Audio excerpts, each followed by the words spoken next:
Hola de nuevo. Hoy día he elegido un cuento bastante particular para contarles el resumen, por supuesto, tratando de utilizar o explotar al máximo mis pocos dones para contar, para relatar, para contar cuentos. Pero en realidad esta idea nació porque hace muchos años, eh, o sea, hace varios años atrás, fuimos con unos amigos a Nueva Zelanda. Tuvimos la suerte de ir a un congreso. Y en las noches dormíamos en un camper van, en una van como de 2 pisos. Y, y en las noches antes de dormir, yo les relataba resúmenes o les contaba como cuentos para dormir varios cuentos de los que yo recientemente había leído en el primer tomo de cuentos completos de Asimov. Cabe resaltar que estos cuentos completos Asimov los contó, o sea, lo decidió desarrollarlos aprovechando de hacer una recopilación de su trabajo. Esto los escribió a fines de su carrera. Y en esta recopilación alcanzó a escribir hasta el segundo tomo. Creo que él planificaba 3, pero falleció antes de poder completarlo a inicios de los años 90. Sin embargo, esta recopilación es apasionante, no solo por la calidad de sus cuentos, que hay cuentos que él relató, que escribió a muy temprana edad respecto a su carrera profesional. Por ejemplo, el que les voy a contar ahora, él lo escribió a los 21 años, mientras estudiaba química en la universidad. Y de ahí que también viene un poco el sentido de la publicación que sigue a este video. El cuento es Anochecer, del cual existe una novela también, y creo que 2 series televisivas que no tuvieron mucho éxito, que es lo que a veces suele pasar cuando traspasan alguna novela, algún libro, algún cuento a la parte televisiva. Anochecer se desarrolla en un planeta, estamos hablando del cuento, que es el relato más original, o el primero, en un planeta llamado Lagash, que se encuentra en un sistema que contiene 6 soles. Por lo tanto, la humanidad no conoce la noche. Ellos están permanentemente de día. Solo lo único que va variando son los soles que se encuentran, los soles que se encuentran en el firmamento en ciertas horas. De esa manera ellos contabilizan los días y los años y los siglos. Han calculado aproximadamente que cada cierto tiempo, existe un grupo de científicos que lograron hacer el cálculo de que cada cierta cantidad de siglos se generaba algún tipo de cambio que quedaba registrado en la historia de la civilización. Por una extraña razón, al parecer, existían ciclos dentro del desarrollo de la civilización humana, la cual comenzaba a crecer y en cierto momento, no se sabe por qué, ocurría un colapso de la civilización y volvía a la base y comenzaba su desarrollo otra vez. Dada esta interrogante, es que este grupo de científicos que les comento, que trabajaban o pertenecían a la Universidad de la ciudad de Saro, a la ciudad de Saro, la universidad correspondiente, ellos trabajaban en el observatorio o solaroscopio, donde ellos trabajan en la hipótesis que ellos creen posible para explicar estos ciclos. Ahí se encuentra el investigador Aton. Todos los números llevan un nombre al final, no recuerdo cuál es el número de Aton. Una vieja eminencia, un científico muy muy conocido y genera mucho respeto en el área y muy reconocido. Y ante él se presenta un periodista muy joven que se ha hecho conocido por en general hacerse cargo de notas y escribir columnas respecto a situaciones siempre polémicas. Y una de las cosas que lo ha marcado a este periodista es escribir en contra de las hipótesis que ha desarrollado este grupo científico, ridiculizándolas principalmente. Entonces este señor Aton ve que entra este periodista y le dice: ¿qué hace usted aquí? ¿Qué pretende después de todo lo que ha escrito? Y este periodista Therenon, no sé cómo se pronuncia, con TH, le dice que él le tiene le presenta un acuerdo, le propone un acuerdo diciendo que si él los puede acompañar durante este día, donde ocurre toda esta historia, él a cambio puede cambiar el odio de la gente que él ha generado con sus propias columnas y que a nivel de medios de comunicación se ha generado, a que solo sea hacer el ridículo y que lo recuerden de manera burlona, lo que no le causa mucha gracia. Este día es particular porque, según los científicos, este día se iba a generar un eclipse sobre justo la única estrella que está sobre la superficie en esta área de Lagash, del planeta. Generalmente hay más de un sol, pero a veces coincide que solo está Beta, que es una estrella más pequeña, rojiza, que acompaña a Alfa, que es la estrella más luminosa y más grande del firmamento de Lagash. En este caso se encontraba sola sobre los cielos de Lagash.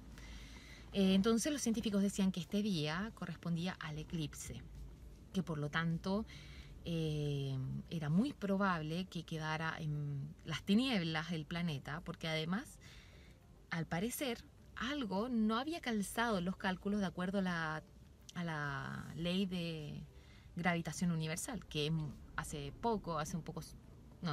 varios siglos la habían descubierto, pero les había costado mucho, y algo no calzaba en el movimiento del planeta que en las últimas décadas se había ido corriendo.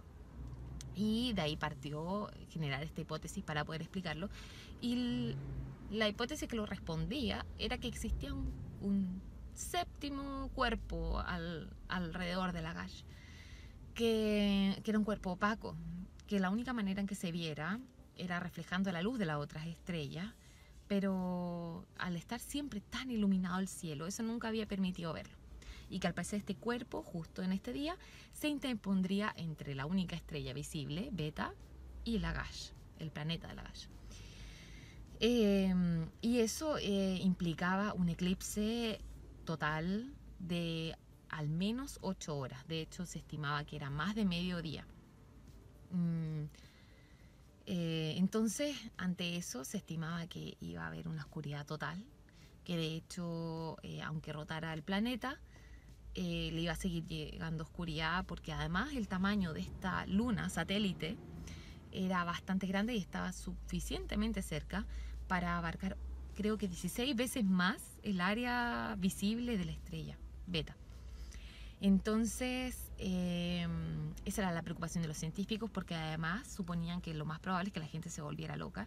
De hecho, existía una exposición que había ocurrido hace unos meses atrás, una exposición donde una de las instalaciones correspondía a un túnel oscuro, que funcionaba prácticamente como una atracción en un parque de diversiones, y que la gente se subía en un carrito dentro de este túnel, recorriéndolo durante 15 minutos continuos. Mucha gente, de hecho se estimaba que cerca de un tercio de las personas que habían entrado en esta parte de la exposición habían conservado algún signo de locura, en particular que no podían estar en lugares cerrados.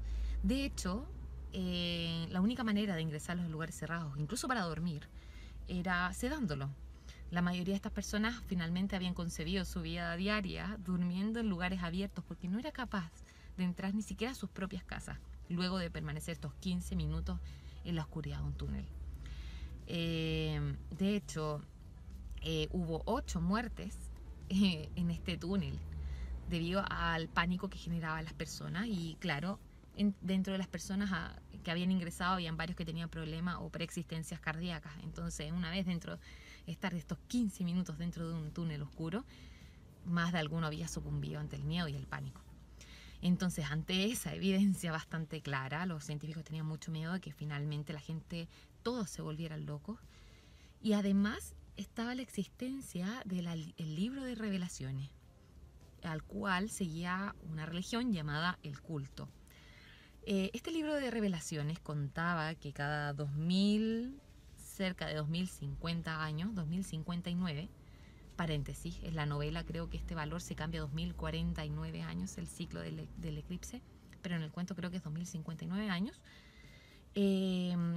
Ocurrían las tinieblas de manera, pero se relataba de una manera similar a la Biblia católica, donde en el fondo se ocupaba como parábola, entonces la gente no sabía si esto era literal o no. Entonces menciona que existen unas tinieblas y que las estrellas, como algo sagrado, no como algo físico, aparecían en el firmamento y las estrellas se llevaban el alma de las personas. Y el problema es que la gente tenía mucho miedo a perder el alma. Y en el fondo lo que explicaba el libro, que solo quedaban los cuerpos sobre la superficie, los cuerpos humanos, transformados en bestias, y que las estrellas se llevaban el alma de las personas. Que ocurre mucho, de hecho, muchas de las cosas que se relatan en este cuento y en las historias de Asimov hacen símil bastante bien con la humanidad actual, la religión, los distintos tipos de religiones que existen. Gran parte de ellos han nacido tratando de explicar fenómenos naturales.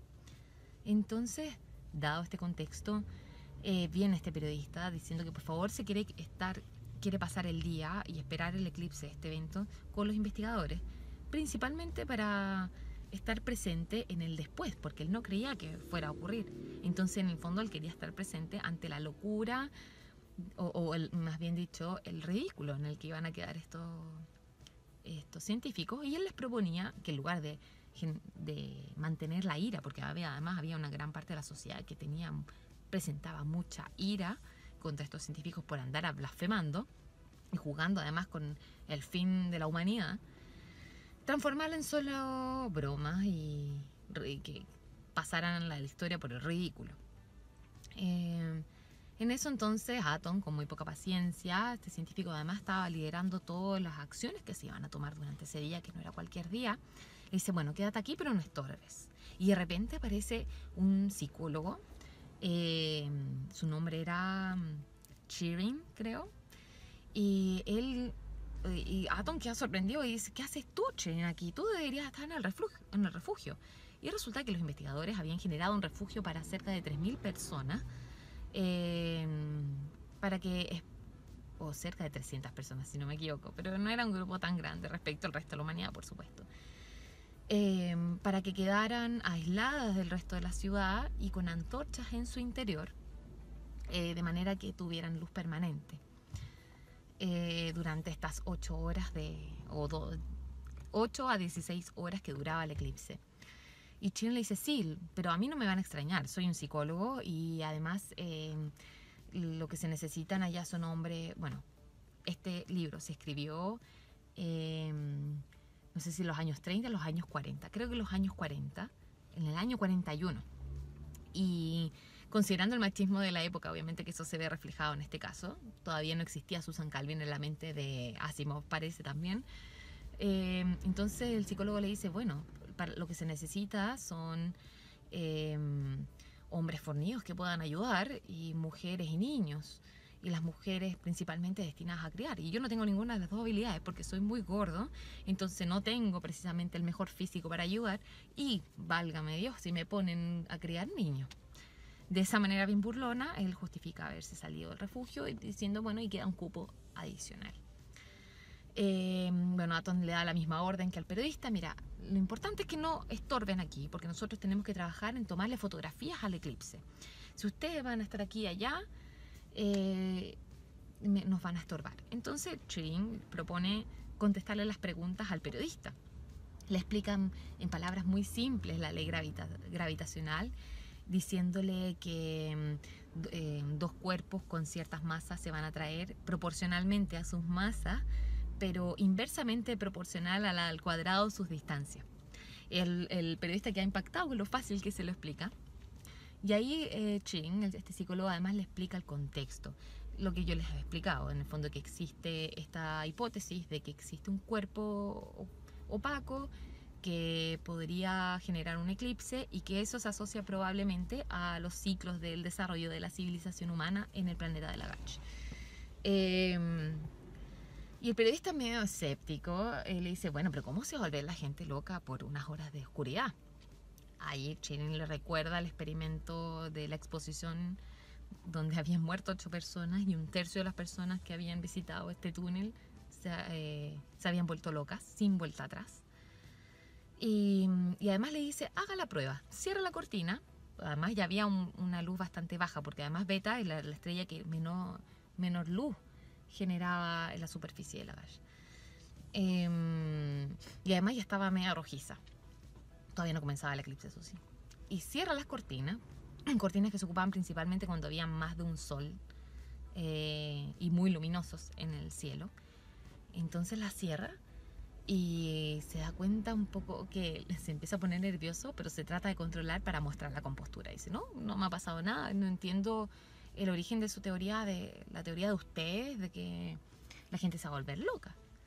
Bueno, le dijo, yo creo que estás exagerando porque es imposible además que tú puedes imaginar algo que no has vivido nunca. No, ninguno de nosotros, ningún humano puede realmente imaginarlo, así que no te creo nada. No, y el periodista insiste que él sí se imagina estas estrellas en el cielo, pero nadie entiende qué pueden ser. ¿A qué se refieren las estrellas? ¿Cómo van a ser puntitos brillantes en el cielo? Y además 300, porque el libro de Revelaciones hablaba de 300 estrellas en el cielo. A todo esto están los científicos entonces en una habitación organizándose y entran 2 científicos muy jóvenes que de hecho los habían estado esperando hace rato, porque supone que ellos también tenían que cooperar en esto de tomar fotografías del eclipse. Y aparecen los 2 muy tarde, ya quedaban 3/4 de hora para que empezara el eclipse. No recuerdo bien sus nombres. Faro, creo que es uno, Farón, y el otro, no recuerdo el nombre, con Y. Y los 2 le cuentan que han estado desarrollando un experimento a espaldas de Aton para ver si existe alguna manera de quedar inmune a la locura generada por el eclipse o bien cómo se sentía. Que habían comprado una casa que, total, como ellos también creían la hipótesis, decían, total, la humanidad no va a existir prácticamente de aquí a mañana. Entonces gastamos nuestros ahorros en comprar una casa vieja, la pintamos de negro dentro, hicimos un agujero con algunos maestros, hicimos algunos agujeros en el techo para que entrara la luz en distintos puntitos y estuvimos adentro y miramos al techo. Y fue un fracaso nuestro experimento, porque no sentimos nada. Sabíamos que estábamos viendo hoyitos en el techo y así lo vimos. No fue más allá que eso. Entonces no pudimos ser inmunes ni nada. Seguimos teniendo miedo los 2 a la oscuridad. Entonces creo que no ha dado resultado este experimento. Bueno, Aton obviamente se enoja de que hayan estado haciendo un experimento a su espalda y no se lo hayan dicho, porque obviamente además él cree que podría haber aportado en algo, no sé. Y de haberles resultado se habrían llevado el crédito ellos solos. Claramente eso no le gusta a ningún científico. Entonces quedan perplejos entonces de que no hay manera de quedar inmune. Se empieza cada vez a oscurecer más. Chirin se da cuenta al psicólogo que al parecer es un poco claustrofóbico.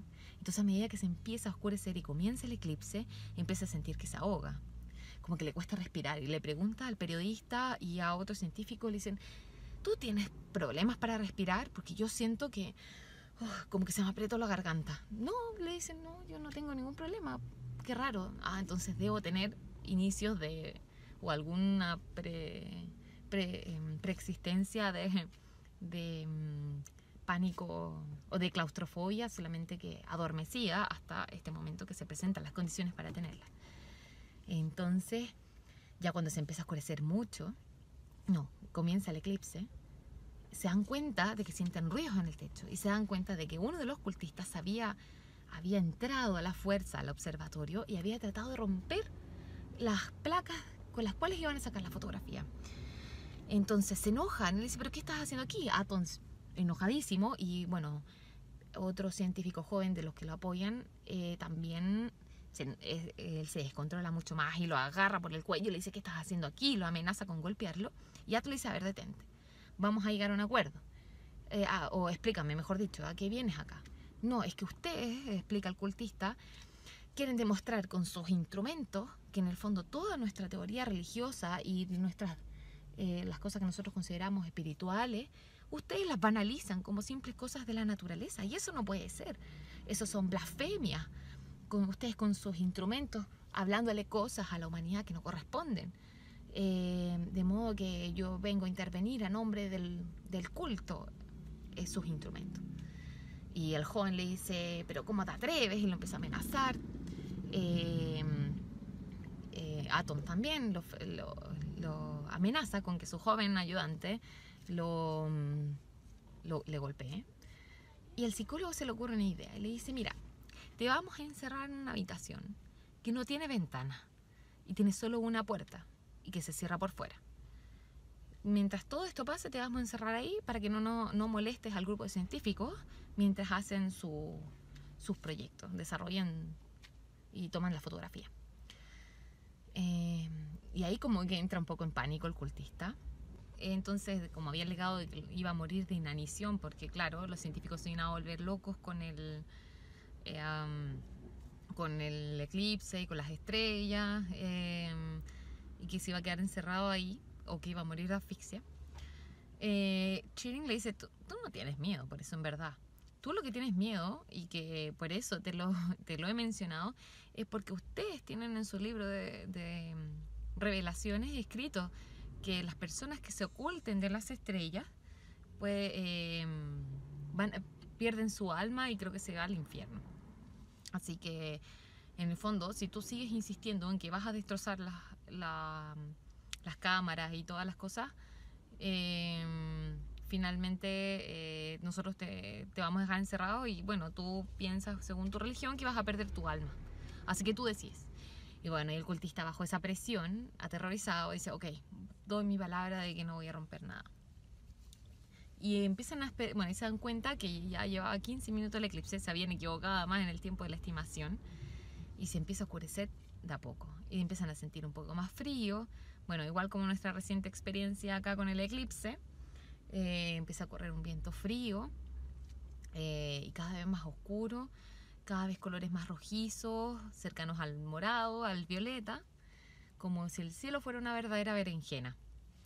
Los científicos se ponen a trabajar, a organizarse, cómo tomar las fotografías, cómo tomar apuntes. Igual ellos ya habían guardado mucho registro de lo que habían averiguado y de su hipótesis, cosa que quedara para las siguientes generaciones, y tratar de romper un poco esta discontinuidad que ocurría en la civilización. Entonces, en eso, en que se empieza a oscurecer, Turing, el psicólogo, cada vez empieza a sentirse peor y más nervioso. El periodista nota también ese cambio. Y como se empieza a oscurecer tanto, bueno, ellos dos, el periodista y el psicólogo, esperan en una habitación aparte, obviamente, de los científicos que están trabajando en el solaroscopio. Y entra Atom, de repente el científico, y viene con un montón de palos, como de un pie de largo cada uno, y serán unos media pulgada de grosor, con un montón de palos entre los brazos. Y nadie entiende qué es eso. Y le dice a Turing, ayúdame, ahora necesito su ayuda, por favor. Y empezaron a poner estos palos, como antorchas, en unos pedestalitos chiquititos en las paredes de la habitación.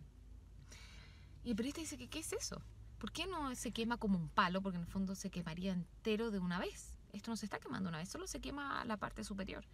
Y bueno, le dice el astrónomo, uno de los estudiantes de la universidad hizo como trabajo de tesis de este invento que tomando un hilo, una lana seca, una caña seca larga, y embedunándolo o llenándolo, rodeándolo con grasa animal, esto genera que finalmente se vaya quemando solo la parte de la caña expuesta en la parte de arriba y se vaya quemando de manera mucho más controlada.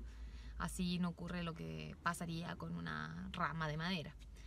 Ah, qué interesante, todos deslumbrados con estas luces amarillas que ya entre la desesperación que empezaba a invadir las mentes de todos, fue un gran alivio cuando empezaron a tener estos destellos amarillos dentro de la habitación. Finalmente ya la oscuridad es casi completa, están en la penumbra, nadie había vivido estar en una penumbra, Y en eso de repente, en el silencio absoluto en el cual están en el observatorio, el periodista Terenon empieza a escuchar unos ruidos a lo lejos. Y ve una multitud de gente acercándose al observatorio, una masa gris, por supuesto, porque ya a esa altura no se veía muy poco, porque resulta que los cultistas habían hecho un llamado a que la gente, si quería salvar su alma, fuera a quemar el observatorio. Y la gente, entre el miedo, ni siquiera pensaron en vehículos o en llevar alguna herramienta para destrozar el observatorio, sino que fueron a manos desnudas nomás a hacer lo que cualquier cosa con tal de salvar sus almas y tratar de sobrepasar esta sensación de apocalipsis que tenían. Entonces, bueno, ya casi en las penumbras, Cherin ya estaba casi con un ataque de ansiedad y deciden ir a cerrar todas las puertas del observatorio, que afortunadamente había sido construido en una época de la civilización en que habían hecho que prácticamente fuera una fortaleza. Otra cosa además que se decía en la historia es que de alguna manera, bueno, y la hipótesis también lo aprobaba, es que la gente en su necesidad desesperada de luz empezaban a quemar lo que fuera. Entonces, si bien uno podía recordar la luz que emitía un incendio forestal, obviamente en una ciudad lo que se tiene más cerca no es precisamente un bosque. Entonces empezaban a quemar todo lo que tuvieran a su paso, casas, construcciones, libros, todo. Entonces por eso que en pocas horas eso explicaba la destrucción de la civilización y de todos los registros y todos los avances de la humanidad, porque además las personas quedaban locas. Existían solo 3 excepciones muy interesantes, que así lo explicaba también Cherin al periodista. Porque alguien tenía que escribir en el fondo el libro de las revelaciones, que por cierto el cultista se dedicó a leer en ese rato mientras miraba por la ventana afuera la ocurrencia del eclipse. Entonces, ante eso, Cherin le dice, bueno, hay 3 tipos de personas que quedan disponibles para relatar todo esto. Por una parte, los niños menores de 6 años, porque, perdón, para ellos, no hay que hacer esto con la mano. Para ellos, cualquier cosa que puede ocurrir a su alrededor todavía está dentro de la capacidad de sorpresa y de lo que ellos van conociendo en su vida. Entonces, están dentro de su rango de sorpresa que ellos pueden recibir y tener. Entonces, ellos todavía no saben que la vida es con permanente luz, en el fondo, como los adultos. El segundo grupo corresponde a los ancianos y ancianos con demencia senil específicamente, y aquellos que tienen problemas, enfermedades mentales que generan alteraciones en la realidad, en la percepción de la realidad. Y el tercer grupo corresponde a la gente que en realidad menos aporta en estos casos, que es la gente con estado de ebriedad, o bien gente que justo se fue a dormir, le tocó dormir a esas horas, a esas 8, 16 horas. Pero el problema es que no son observadores directos del fenómeno, entonces finalmente se cuentan con solo los 2 primeros grupos, y que son esos 2 primeros grupos los que escriben el libro Las Revelaciones, y por lo tanto es muy difícil que finalmente un fenómeno natural, físico, sea bien traspasado a las siguientes generaciones. Por eso está lleno de misticismo y se transforma finalmente en una religión. Entonces, ante eso, bueno, cada vez más desesperanza.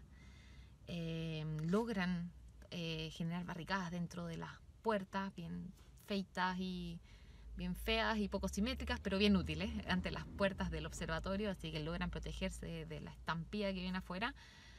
Y poco a poco la gente, los científicos que están adentro también empiezan a sucumbir a esta locura, a gatear porque no ven nada, no reconocen a las personas, y así finalmente es como llega finalmente el eclipse, se pone todo oscuro y ahí se dan cuenta, porque además los científicos no creían que fueran 300 estrellas las que se vieran, sino que con suerte una docena, un par de docenas, porque ellos decían, bueno, la mente humana, todo lo que es más allá de 5 lo considera mucho, entonces la palabra mucho ocupada en el libro de las Revelaciones puede referirse simplemente a 12, 20 y tantas estrellas. Cuando ven que todo se oscurece, ven estas, no 300, sino que 300.000 estrellas que cubrían el cielo, aún más, y y Aton, el científico, llora diciendo, no sabemos nada, no sabemos nada. En realidad existen muchos soles como los 6 nuestros, distribuidos en distintas partes, porque además ellos no veían el cielo como nosotros, porque no estaban en la zona externa de la galaxia, sino que estaban cerca de la zona central de su propia galaxia, por lo tanto veían muchísimas más estrellas que nosotros acá en la Tierra, por lo tanto no podían creer lo que veían. Y se daban cuenta que en el fondo no solo su universo estaba compuesto por solo sus 6 estrellas, sino que por muchísimas más, y eso abría un campo a pensar en otros planetas, cambiaba toda la realidad. Entonces no podían creer y gritaban, no sabemos nada, no sabemos nada. Y entre eso se empiezan a volver locos. Y bueno, así acaba el cuento, en medio de esta locura, de este ciclo. Y bueno, vaya a ver si había esperanza, ¿no? Que las 300 personas refugiadas, y que además, por estar refugiadas, creo que no tenían acceso a ver este fenómeno con sus propios ojos, entonces tampoco estaban tan disponibles para escribir lo que ocurrió. Y este es el cuento de Anochecer. A propósito de este cuento, la siguiente publicación, voy a mostrar un dato súper interesante, y de hecho que demuestra que no somos los únicos que mostramos interés en este tipo de historia. Así que no se lo pierdan. Los dejo invitados a seguir la cuenta para que no se pierdan de estos datos. Y bueno, más cuentos también, sugerencias también recibimos. Hay muchas ideas que me interesa muchísimo llevar a cabo, así que estoy dispuesta también a recibir sus propuestas. Así que eso, que tengan una buena semana, buena jornada, dependiendo del día que lo estén viendo. Saludos.